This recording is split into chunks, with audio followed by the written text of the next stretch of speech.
जय हिंद साथियों। आपका स्वागत है आपके अपने इस यूट्यूब चैनल में। साथियों, आज के इस वीडियो में हम सब देखेंगे एडुटेरिया का भी लेटेस्ट में मार्केट में नया बुक आया है बिहार दरोगा का। तो उस बुक से देखेंगे और आज का ये प्रैक्टिस सेट रहेगा। पहला प्रैक्टिस सेट देखेंगे और इसमें टोटल 15 मॉडल प्रैक्टिस सेट दिया गया है, ठीक ना। तो 15 दिन में 15 मॉडल प्रैक्टिस सेट कंप्लीट करवा दिया जाएगा आपके इस यूट्यूब चैनल पे। तो अगर आपने अभी तक इस यूट्यूब चैनल को सब्सक्राइब नहीं किया है साथियों, तो प्लीज़ सब्सक्राइब कर लीजिएगा और वीडियो अच्छा लगेगा तो प्लीज़ लाइक कर दीजिएगा। और ये जो प्रैक्टिस सेट है ये देखिए पूर्णतः परीक्षा पद्धति पे आधारित है, ठीक ना। तो इसलिए ये बहुत ही महत्वपूर्ण प्रैक्टिस सेट हो जाता है। तो चलिए देखते हैं बारी बारी से सारे प्रश्नों को। आइए, पहला क्वेश्चन है कि शौनक तथा पैपलाद शाखाएं किस वेद से संबंधित है, बताइएगा। पहला का सही आंसर क्या होगा बताना है। शौनक तथा पैपलाद शाखाएं जो है ये किस वेद से संबंधित है, तो इसका जो सही आंसर हो जाएगा साथियों, इसका सही आंसर हो जाएगा अथर्ववेद से संबंधित है, ठीक ना। डी ऑप्शन सही हो जाएगा।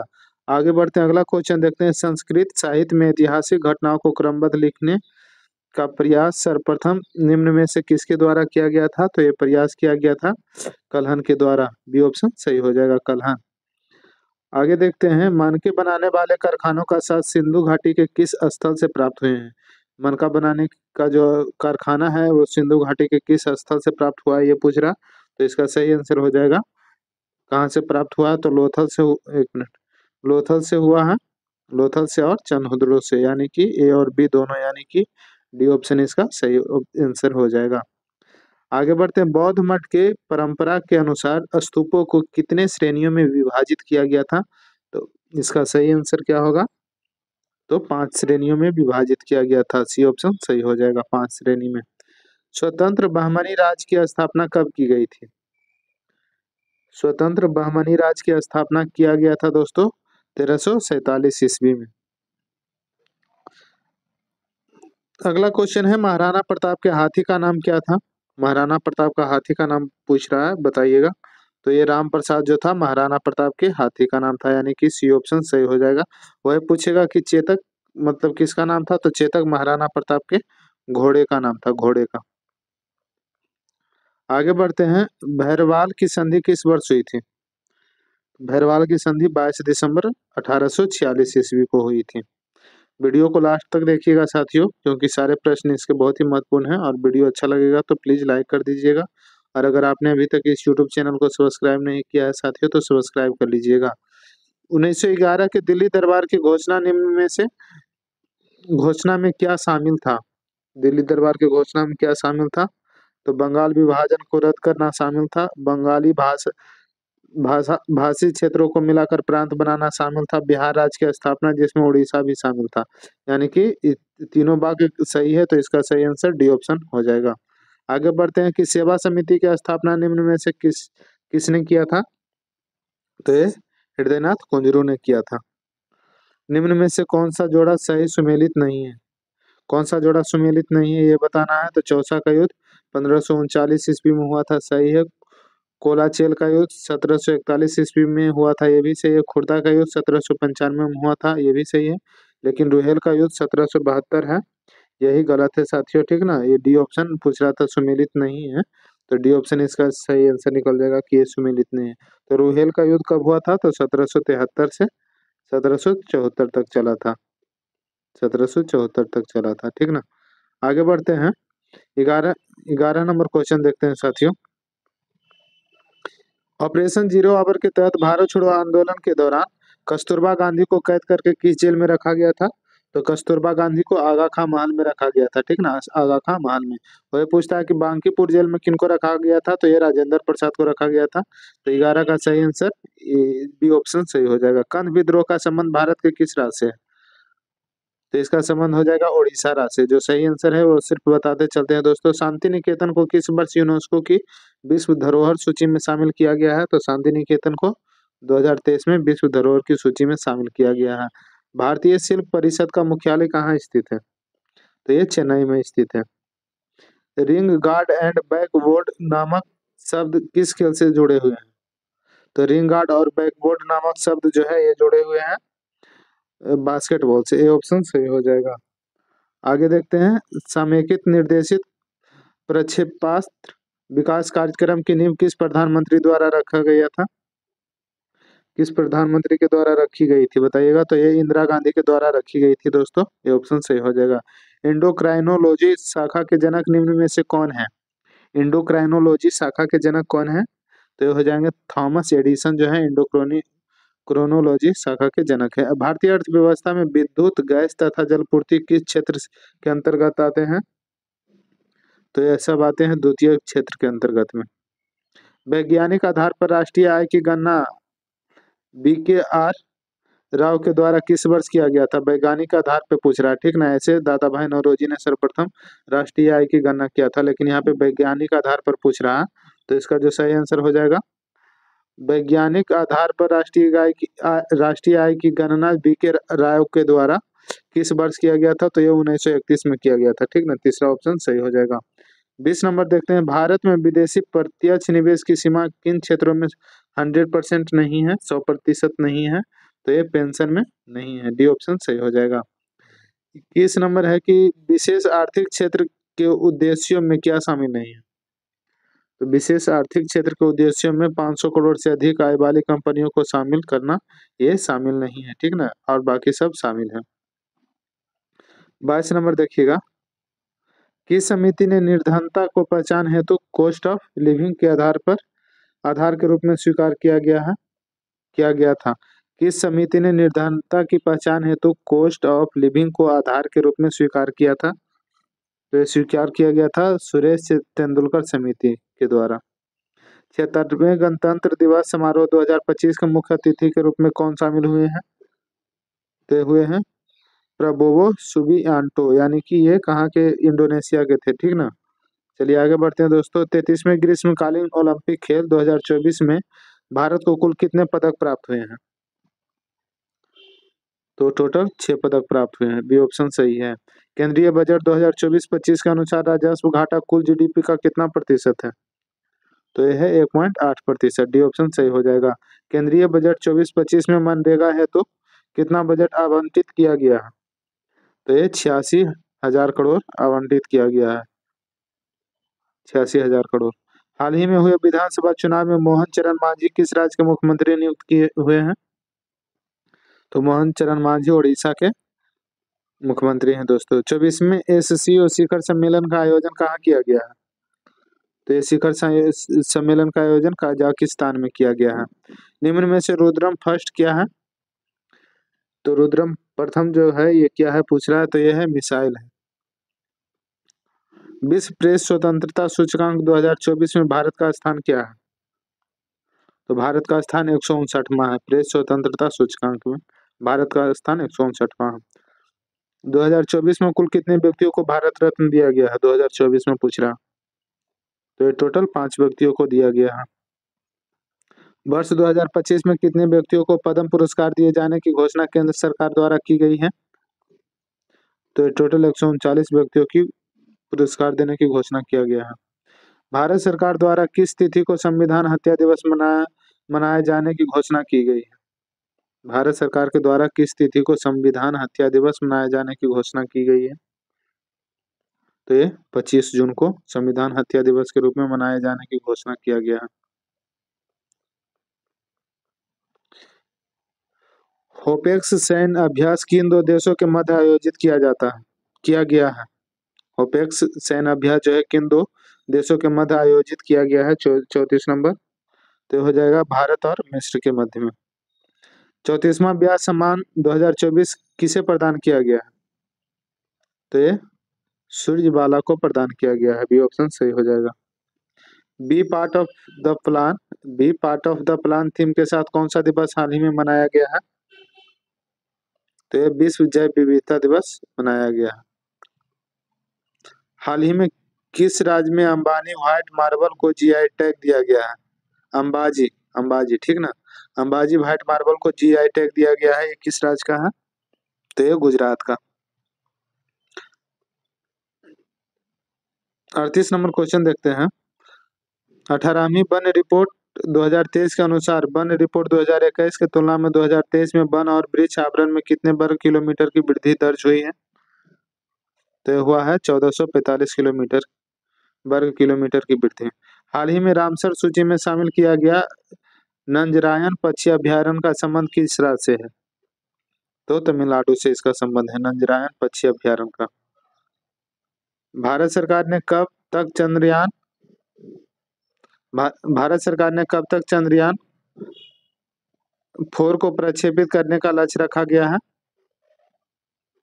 तो ये लक्ष्य रखा गया है, बताइएगा कब तक साथियों? 40 नंबर भारत सरकार के द्वारा।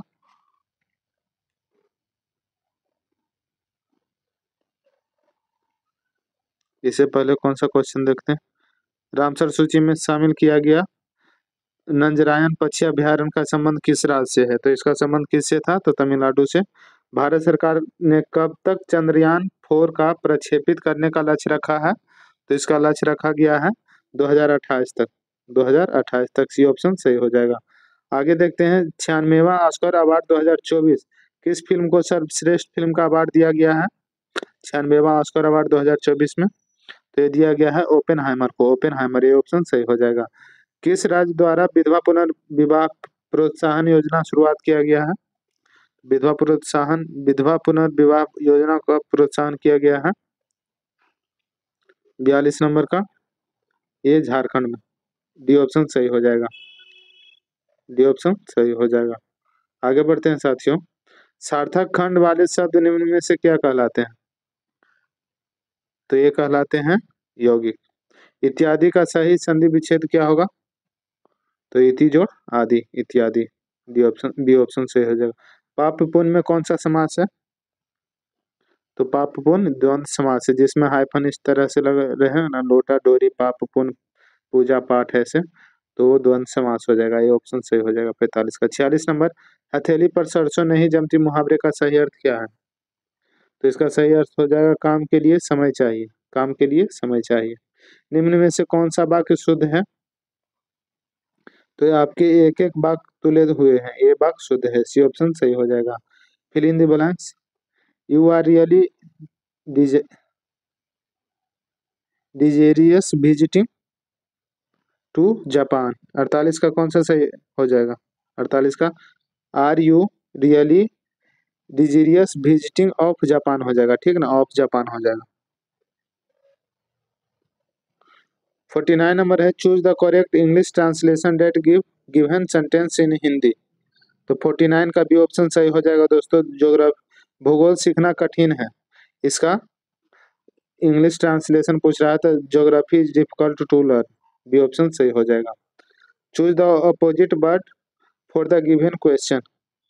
गॉर्जियस का क्या हो जाएगा अपोजिट? तो ये हो जाएगा प्लेन। ये ऑप्शन सही है। 51 नंबर है निम्नलिखित में से किस अधिनियम को act of good government of India भी कहा जाता है? तो ये कहा जाता है भारत सरकार अधिनियम 1958 को। संविधान सभा के प्रमुख समितियों के में अल्पसंख्यक उप समिति के अध्यक्ष कौन थे? अल्पसंख्यक उप समिति के अध्यक्ष थे एच.सी. मुखर्जी। बी ऑप्शन सही हो जाएगा। भारतीय संविधान के प्रस्तावना में न्याय के तत्वों को लिया गया है, तो न्याय लिया गया है फ्रांसीसी क्रांति से। बी ऑप्शन सही है। संविधान के किस अनुच्छेद में यह उल्लेख किया गया है कि किसी अपराध के लिए अभियुक्त किसी व्यक्ति को स्वयं अपने विरुद्ध साक्षी होने के लिए बाध्य नहीं किया जाएगा? तो यह है अनुच्छेद 20 के तीसरा में।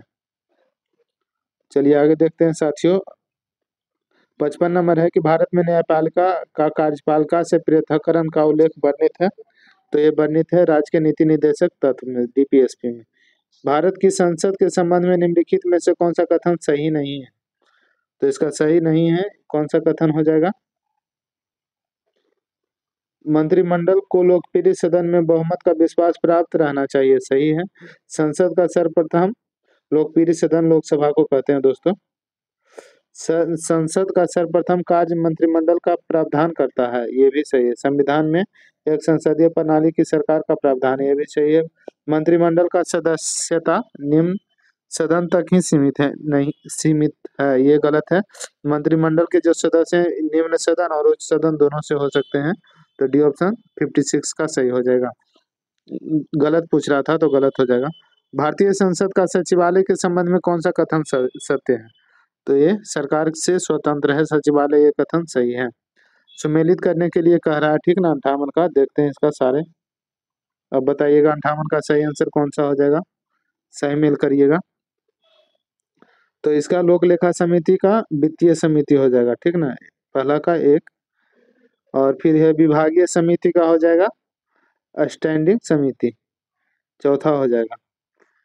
तीसरा का हो जाएगा याचिका समिति का कार्यकारी समिति, फिर बच गया स्टॉक मार्केट स्कैम संयुक्त को तदर्थ समिति। इसका सही आंसर हो जाएगा दोस्तों डी ऑप्शन, ठीक ना, डी ऑप्शन 58 का देख लीजिएगा। 59 बताइएगा। 59 नंबर है, एक 71वें संविधान संशोधन अधिनियम 1992 के द्वारा निम्नलिखित भाषाओं में से किस भाषा को संविधान के 8वीं सूची में नहीं जोड़ा गया है। तो संविधान की 8वीं सूची में कश्मीरी भाषा को नहीं जोड़ा गया है। निम्नलिखित में से कौन सा केंद्र और राज्यों में राजस्व बंटवारे के लिए मापदंडों की अनुशंसा करता है। तो ये करता है वित्त आयोग करता है। भूवैज्ञानिक समय के सबसे बड़े खंड को क्या कहते हैं। तो इसे कहते हैं इयोन, इयोन, ये ऑप्शन सही हो जाएगा। निम्नलिखित में से कौन सा ग्रह चट्टानों से बने हुए नहीं है। तो इसका ये शनि है जो चट्टानों से बने हुए नहीं है। 63 नंबर है, एशिया में विश्व का सर्वाधिक जनसंख्या घनत्व वाला देश कौन सा है। तो ये देश हो जाएगा सिंगापुर। बादलों की दिशा एवं गति मापने वाला यंत्र कौन सा है। तो ये हो जाएगा नेफोस्कोप है, जो बादलों की गति एवं दिशा को मापता है। निम्नलिखित में से कौन सा कथन सत्य नहीं है यानी कि गलत है। तो ये यूरोप एकमात्र महाद्वीप है जिसमें कोई मरुस्थल नहीं है, सही है। विश्व का सबसे शुष्कतम मरुस्थल आटाकामा मरुस्थल, ये भी सही है। विश्व का सबसे बड़ा उष्ण मरुस्थल सहारा, ये भी सही है। तो सही नहीं है यानी कि गलत पूछ रहा था, तो इनमें से कोई नहीं हो जाएगा, सभी सही है, तो गलत कोई नहीं है। निम्नलिखित में से कौन सा दर्रा जम्मू कश्मीर में नहीं है। तो जम्मू कश्मीर में कौन सा दर्रा नहीं है। तो ये अघिल दर्रा जो है जम्मू कश्मीर में नहीं है, लद्दाख में है। सिंधु नदी की सबसे बड़ी सहायक नदी कौन सी है। तो सिंधु की सबसे बड़ी सहायक चिनाब हो जाएगी। निम्नलिखित में से कौन सा कथन सत्य है, सही कौन सा है। 68 नंबर बताना है। तो भारत का सर्वाधिक लंबा राष्ट्रीय राजमार्ग NH-44 है, सही है। NH-44 में जवाहर सुरंग स्थित है, ये भी सही है। राष्ट्रीय राजमार्ग संपूर्ण देश के सड़कों की कुल लंबाई का लगभग 2% है, ये भी सही है। तो इनमें से सभी जो है सही कथन कथन सत्य पूछ रहा था, तो सब सही है। राष्ट्रीय पर्यावरण अभियांत्रिकी शोध संस्थान नीरी की स्थापना कब की गई थी। तो इसकी स्थापना जो है 1958 ईस्वी में किया गया था। वन्य जीव अभ्यारण्यों की सर्वाधिक संख्या कहाँ है। तो ये अंडमान निकोबार में है। जीवित मानव शरीर में सबसे कम मात्रा में पाए जाने वाला तत्व निम्नलिखित में से कौन सा है। तो ये मैग्नीज हो जाएगा। इलेक्ट्रॉन की तरंग प्रकृति की खोज किसने की थी। तो ये किया गया था डी ब्रोगली के द्वारा। 73 नंबर है, आधुनिक आवर्त सारणी के वर्ग में ऊपर से नीचे आने पर तत्वों की विद्युत ऋणात्मकता पर क्या प्रभाव पड़ता है। तो ये प्रभाव पड़ता है कि ये घटती है, ये ऑप्शन सही हो जाएगा। 74 नंबर देखते हैं साथियों। निलंबन में परिक्षेपित कणों का आकार कितना होता है। तो ये होता है 10⁻³ ये पहला ऑप्शन सही हो जाएगा, ठीक ना। 10⁻³ से लेके 10⁻⁻4 सेंटीमीटर तक। लिमोनाइट निम्नलिखित में से किस धातु का अयस्क है। तो लिमोनाइट हो जाएगा लोहा का अयस्क है। निम्नलिखित में से किसे रोमन बिट्रोल भी कहा जाता है। तो रोमन बिट्रोल कहा जाता है हेराकसिस को, रोमन बिट्रोल हेराकसिस को कहा जाता है। निम्नलिखित में से किसे नोबल का तेल कहते भी कहा जाता है। तो नोबल का तेल किसे कहा जाता है। ये कहा जाता है ट्राई नाइट्रोग्लिसरीन को। 78 नंबर है, निम्नलिखित में से सबसे प्रबल उपचायक कौन सा तत्व है। तो ये फ्लोरीन है जो प्रबल उपचायक है। 79 नंबर है, जीव द्रव सिद्धांत के प्रवर्तक निम्नलिखित में से किसे माना जाता है। तो ये माना जाता है दोस्तों हर्टविग को। निम्नलिखित में से कौन सा कथन सही है। तो सही कथन हो जाएगा कि प्रोकैरियोटिक कोशिका में केंद्रिका अनुपस्थित होती है, ये ऑप्शन सही हो जाएगा। 81 नंबर है, निम्नलिखित में से किसे कोशिका के अणुओं का यातायात प्रबंधक कहा जाता है। तो कोशिका के अणुओं का यातायात प्रबंधक गोल्गी कॉय को कहा जाता है। जीन की आनुवंशिकता विचारधारा के अनुसार जीन के कार्य की इकाई को क्या कहा जाता है। तो ये कहा जाता है सिस्ट्रॉन, सिस्ट्रॉन, बी ऑप्शन सही हो जाएगा। पर आगे देखते हैं साथियों, अगला कुछ आगे है जीव द्रव में कार्बनिक तथा अकार्बनिक यौगिकों का अनुपात क्या होता है? तो ये होता है 19:81। नींबू में लिटिल लीफ नामक रोग जो होता है ये किस तत्व की कमी के कारण होता है? तो ये तांबा की कमी के कारण होता है। बी ऑप्शन सही हो जाएगा। निम्नलिखित में से किस संघ के सभी जंतु खारे जल में पाए जाते हैं? तो खारे जल में संघ पेरिफेरा के सभी जंतु पाए जाते हैं। मेढक निम्नलिखित में से किस वर्ग के प्राणी हैं? तो मेढक हो जाएगा एम्फीबिया वर्ग के। निम्नलिखित में से किस पादप हार्मोन के छिड़काव से बृहत आकार के फल तथा फूलों का उत्पादन किया जा सकता है? तो इसका सही आंसर जो है 87 का ये जिब्रेलिन्स। डी ऑप्शन सही हो जाएगा। पौधों में प्रकाश संश्लेषण के संबंध में निम्नलिखित में से कौन सा कथन सत्य है? प्रकाश संश्लेषण के संदर्भ में तो प्रकाश संश्लेषण के लिए कार्बन डाइऑक्साइड, पानी, क्लोरोफिल तथा सूर्य का प्रकाश आवश्यक है। सही है। प्रकाश संश्लेषण की दर लाल रंग के प्रकाश में सबसे अधिक एवं बैंगनी रंग के प्रकाश में सबसे कम होता है। ये भी सही है। प्रकाश संश्लेषण की क्रिया के दौरान जल का अपचयन ऑक्सीजन के बनने तथा कार्बन डाइऑक्साइड का अपचयन ग्लूकोज के निर्माण से होता है। ये भी सही है। यानी कि सभी कथन इनमें से सभी कथन है जो सही है। 89 नंबर है। निम्नलिखित में से कौन सा कथन सत्य है? तो देखिए दाब अदिश राशि है। सही है। कार्य का विमान सूत्र ml² माइनस इनवर्स होता है। तो सही है। विस्थापन धनात्मक ऋणात्मक हो सकता है परंतु शून्य नहीं हो सकता। ये भी सही है। समतल कोण का ऐसा मात्रक स्टेरेडियन होता है। तो ये गलत है। यानी कि सही है पहला, दूसरा, तीसरा। ए ऑप्शन सही हो जाएगा। घर्षण बल के अधीन किया गया कार्य होता है। तो घर्षण बल के अधीन किया गया कार्य जो है ये ऋणात्मक होता है। बी ऑप्शन सही हो जाएगा। भू अस्थायी उपग्रह के संबंध में कौन सा कथन सत्य नहीं है? तो ये इसका कक्षीय वेग 8 किलोमीटर प्रति सेकंड होता है। ये कथन सत्य नहीं है। बाकी सभी सत्य है। 92 नंबर है। कौन सा कथन सत्य है ये बताना है। ठीक ना। तो एक विद्युत धारा दूसरी विद्युत धारा पर बल लगाती है, इसकी खोज अलेसांड्रो वोल्टा ने की थी। तो ये क्या हो जाएगा? गलत कथन हो जाएगा। जब समानांतर चालकों में एक ही दिशा में विद्युत धारा प्रवाहित होती है तो दोनों के बीच आकर्षण बल लगता है। ये सही है। जब समानांतर चालकों में एक दूसरे के विपरीत दिशा में विद्युत प्रवाहित होती है तो दोनों के बीच प्रतिकर्षण होता है। ये भी सही है। यानी कि दूसरा तीसरा सही है। तो 92 का 2 ऑप्शन सही हो जाएगा बी। 93 नंबर देखते हैं साथियों। 93 नंबर क्वेश्चन कहता है सरल सूक्ष्मदर्शी की आवर्धन क्षमता क्या होती है? तो इसका ए ऑप्शन सही हो जाएगा। सूची पहला को सूची दूसरा से सुमेलित करना है, यंत्र और उसके माप से संबंधित है। तो आइए 94 का देखते हैं। इंटरफेरोमीटर का क्या हो जाएगा? तो समतल ध्रुवीकृत प्रकाश का घूर्णन, यानी कि यस हो जाएगा। फिर पोटेंशियोमीटर का क्या हो जाएगा? तो इसका हो जाएगा विद्युत विभवांतर, यानी कि क्यू, एस क्यू। देखिए एस क्यू ये ऑप्शन सही हो जाएगा अब, और किसी में नहीं है। एस तो इसमें है लेकिन क्यू नहीं है दूसरा का। तो चलिए ये सब गलत है। डी ऑप्शन सही हो जाएगा इसका। बाकी भी देख लेते हैं। तो तीसरा का क्या हो जाएगा? कैलोरीमीटर का। तो कैलोरीमीटर का विशिष्ट ऊष्मा क्षमता और रोलर का लंबाई हो जाएगा। ठीक ना। 94 का डी ऑप्शन सही हो जाएगा। 95 नंबर है। निम्नलिखित में से कौन सी प्रक्रिया जिसके द्वारा कोई वस्तु कुछ रंगों के प्रकाश को अवशोषित करती है और दूसरों को परावर्तित करती है? तो हो जाएगा परावर्तन। बी ऑप्शन सही हो जाएगा। समानांतर श्रेणी 21, 18 और 15 का कौन सा पद 81 होगा?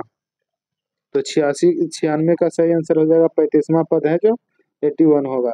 संख्या ये मैथ है दोस्तों, और इसको सॉल्व कीजिएगा तो इसका बी ऑप्शन निकल जाएगा। मैथ का सिर्फ आंसर बता देते हैं।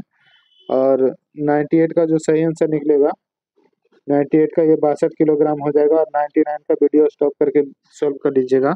99 का सी हो जाएगा और 100 का डी हो जाएगा। तो साथियों आपसे एक रिक्वेस्ट रहेगा कि अगर आपने अभी तक इस यूट्यूब चैनल को सब्सक्राइब नहीं किया है साथियों, तो प्लीज़ सब्सक्राइब कर लीजिएगा ताकि कोई भी इन्फॉर्मेशन आप तक पहले पहुंचे। और वीडियो अच्छा लगा होगा तो प्लीज़ लाइक करिएगा। और आपका जैसा मतलब ये रहा इसमें इस वीडियो पे आपका जैसा रिव्यू रहेगा उसके अनुसार अगला पार्ट 2 भी जल्द लाएंगे। दूसरा सेट प्रैक्टिस का भी बहुत जल्द लाएंगे। तो धन्यवाद दोस्तों, मिलते हैं अगले वीडियो में। धन्यवाद।